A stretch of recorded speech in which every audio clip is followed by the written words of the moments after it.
नमस्कार दोस्तों, मैं दीप बहुगुणा स्वागत करता हूं आपका स्टडी इन दीप से एम्पायर में। दोस्तों, पिछले जो अनुभाग हमने पढ़ा था उसमें हमने ये देखा था कि कुछ सरल विद्युत परिपथों के बारे में हमने देखा था कि जो हमारे विद्युत परिपथ होते हैं वो किस प्रकार के होते हैं और उनका जो साइन होता है वो हम किसको किस प्रकार प्रदर्शित करते हैं, है ना। तो शायद आपको थोड़ा बहुत पिछला याद होगा।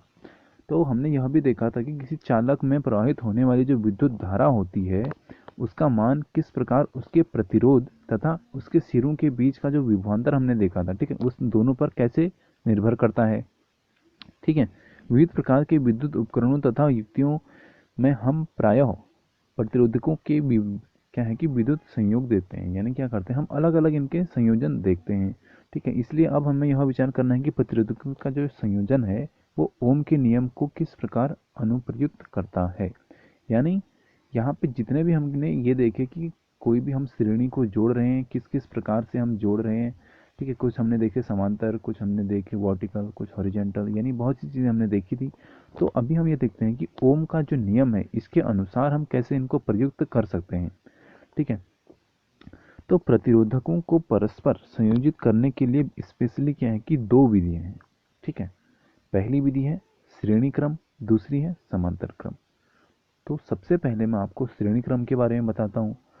तो यहाँ पे क्या है कि एक डायग्राम के माध्यम से आप ये समझो, ये वाला जो डायग्राम है यहाँ पे क्या है कि R1, R2, R3 ये क्या है प्रतिरोध है। ठीक है। तो तीन प्रतिरोध एक क्रम में लग रखे हैं, एक क्रम में लग रखे हैं ना। पहले ये R1 है, फिर उसके बाद R2 है, उसके बाद R3 है ना। ये एक क्रम है। तो इस क्रम में आप इसको हम क्या बोलेंगे, समांतर क्रम नहीं बोल के इसको क्या बोलेंगे, श्रेणी क्रम बोलेंगे। ठीक है। अब समांतर क्रम हम इसको क्यों नहीं बोल रहे हैं, तो इसके पीछे हम क्या करते हैं, पहले आइए इसकी डेफिनेशन थोड़ा पढ़ लेते हैं। ठीक है। तो इसमें क्या है, इस चित्र में आप ये देखो R1, R2, R3 क्या है, तीन प्रतिरोधक लगा रखे हैं हमने को। यहाँ पे हमने एक सिरे से दूसरा सिरा मिलाकर जोड़ा गया है। प्रतिरोधकों के इस संयोजन को श्रेणी क्रम क्या बोलते हैं, श्रेणी क्रम संयोजन कहा जाता है। तो श्रेणी क्रम संयोजन में क्या होगा, जो R1 है वो R2 से भी कनेक्ट होगा और R3 से भी कनेक्ट होगा। और यहाँ पे ये सब चीज़ हमारा वोल्ट मीटर से कनेक्टेड है। ठीक है। और ये चीज़ यहाँ पे एमीटर है, ये बैटरी है, ये कुंजी है, और ये आई क्या है, धारा है। ये सब चीज़ें मैंने आपको पहले पिछली वाली वीडियो में बता दी थी जहाँ पे हमने इनका देखा था कि किसको क्या बोलते हैं। अब यहाँ पे ये वाला क्रम देखो आप, इसमें क्या है तीन प्रतिरोधक इसमें भी हमको दे रखे हैं। ये क्या है, एक साथ बिंदुओं में, यानी यहाँ से देखो आप, यहाँ पे जो बिंदु हैं ए और बी, ठीक है, इनके बीच संयोजित है ना। ये इसके इन दोनों के बीच में ही संयोजित है ना, दोनों के तीनों के तीनों। तो यहाँ पे क्या हो रहा है कि प्रतिरोधकों के इस प्रकार को जो संयोजन होगा, यानी ऊपर से नीचे, यानी एक हॉरिजॉन्टल हो गया ना ये, और वो कैसे था, वर्टिकल था। ठीक है। वो सीधे में था, ये खड़े में है।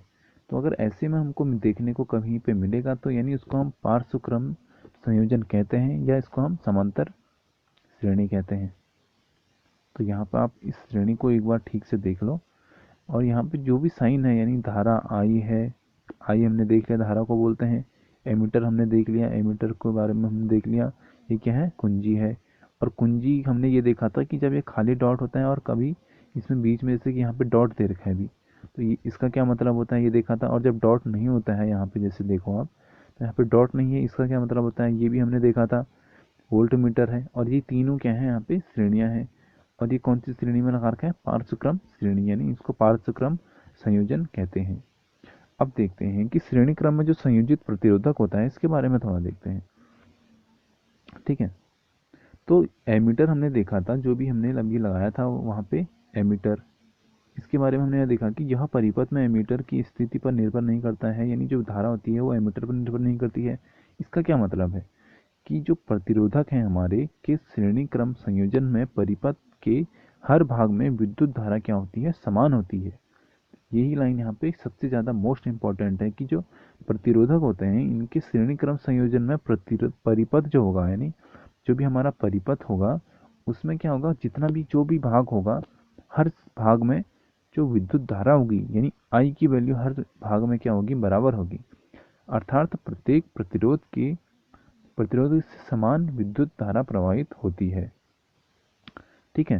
तो यहाँ पे यानी V1 V2 V3 अगर हम लगा के देखेंगे तो हमको क्या मिलेगा, एक ही चीज़ मिलेगी, यानी वैल्यू क्या मिलेगी, एक ही वैल्यू मिलेंगी। तो यहाँ पे क्या है कि विभवांतर V, यानी विभवांतर को हम किससे डिनोट करते हैं, V से करते हैं। अन्य तीन विभवांतर यानी V1 V2 V3 हमने देखा 3 बार लगा के। तो इससे क्या होगा कि इनका जो योग होगा वो क्या होगा, बराबर होगा। अर्थात प्रतिरोधकों के श्रेणी क्रम संयोजन के सिरों के बीच कुल विभवांतर जो होगा वो व्यष्टिगत प्रतिरोधकों के विभवांतरों के योग के बराबर होगा। इसका क्या मतलब है, यानी अगर मैंने ये कोई श्रेणी बनाई, यहाँ पे मैंने 3 ये डाल दिए, ठीक है, तो इसमें क्या है कि जो यहाँ पे होगा प्रतिरोध, यहाँ पे जो होगा, यहाँ पे जो होगा, इन तीनों का जो विभवांतर होगा यानी V की वैल्यू क्या होगी, सब में बराबर होगी। तो यानी यहाँ पे क्या होगा, V equal to V1 plus V2 plus V3, ठीक है। अब बनाते हैं फॉर्मूला। तो विद्युत धारा हमने देखा, ऊपर जो देखा था डायग्राम उसकी बात कर रहा हूँ। परिपथ में प्रवाहित विद्युत धारा I, तब प्रत्येक क्या होता है, प्रतिरोधक में परिवाहित विद्युत धारा जो I होती है, धारा भी क्या होगी, I होगी। और क्या होगा, इसमें श्रेणी क्रम में जुड़े इन तीनों प्रतिरोधकों को एक ऐसे तुल्य एकल प्रतिरोध जिसका कि हम क्या बोलते हैं, जिसको प्रतिरोध R बोलते हैं, यानी R1 R2 R3, इन तीनों को हमने क्या बोल दिया, R बोल दिया। और 3 विभवांतर भी थे, यानी V1 V2 V3 थे, इनको क्या बोला है हमने, V बोला है।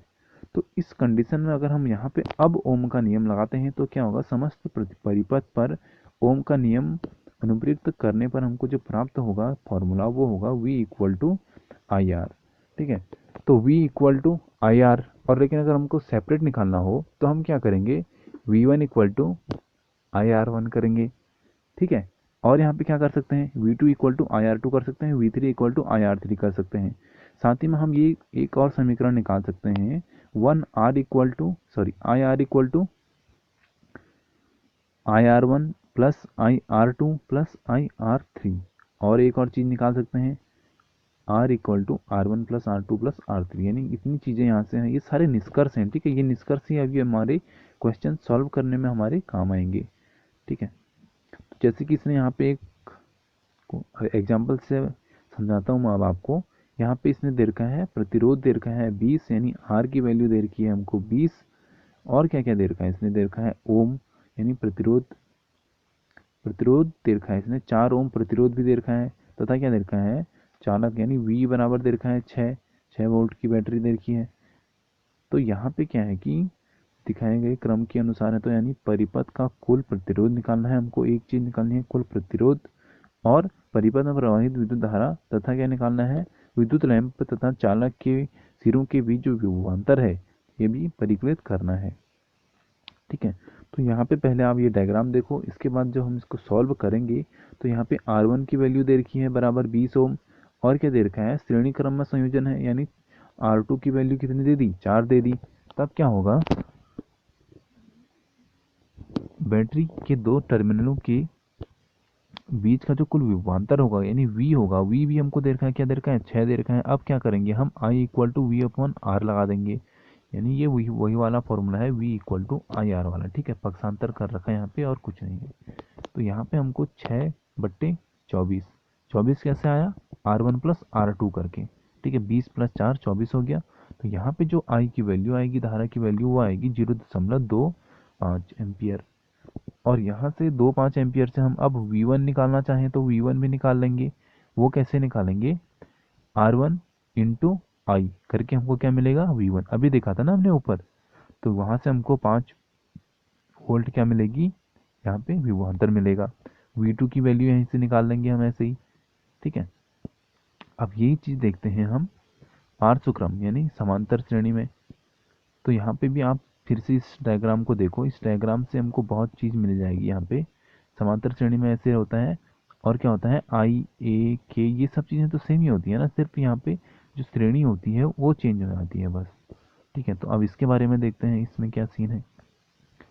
तो यह पाया जाता है कि कुल जो विद्युत धारा है वो I क्या है, संयोजन की प्रत्येक शाखा में प्रवाहित होने वाली पृथक धाराओं के योग के बराबर होती है। यानी यहाँ पे भी वही चीज़ होगी, क्या, I equal to I one plus I two plus I three. और वहाँ पे क्या हो रहा था, R इक्वल टू और V इक्वल टू हो रहा था, ठीक है। लेकिन यहाँ पे क्या हो गया, I इक्वल टू हो गया है। तो यानी अब यहाँ से हम वही अपना पुराना वाला फॉर्मूला लगाएं, तो क्या होगा, I equal to V upon R हो जाएगा। ठीक है, तो यहाँ से हम क्या निकाल सकते हैं, I one equal to V plus sorry V upon R one. और क्या हो सकता है, आई टू इक्वल टू क्या होगा, आई टू अगर हम रखेंगे तो वी अपॉन आर टू होगा, आई थ्री रखेंगे तो वी अपॉन आर थ्री होगा। तो यानी यहाँ से तीन फॉर्मूले हमको ये मिल गए। ठीक है, और यहाँ से ये हमको ये क्या मिल गया, सार्वत्रिक फॉर्मूला भी मिल गया यहाँ पे। क्या, V upon R P, R P मतलब जो आर है, यानी इसको आप आर से समझो, इक्वल टू क्या होगा, V upon R one plus V upon R two plus V upon R three, ये हो जाएगा। तो इसमें हम यहाँ पे इसको एक वन ही वन अपॉन आर करके भी कर सकते हैं, यानी one upon R equal to one upon R one plus one upon R two plus one upon R three. और वहाँ क्या था, वन क्या था वहाँ पे, one R equal to R one plus R two plus R three था, है ना।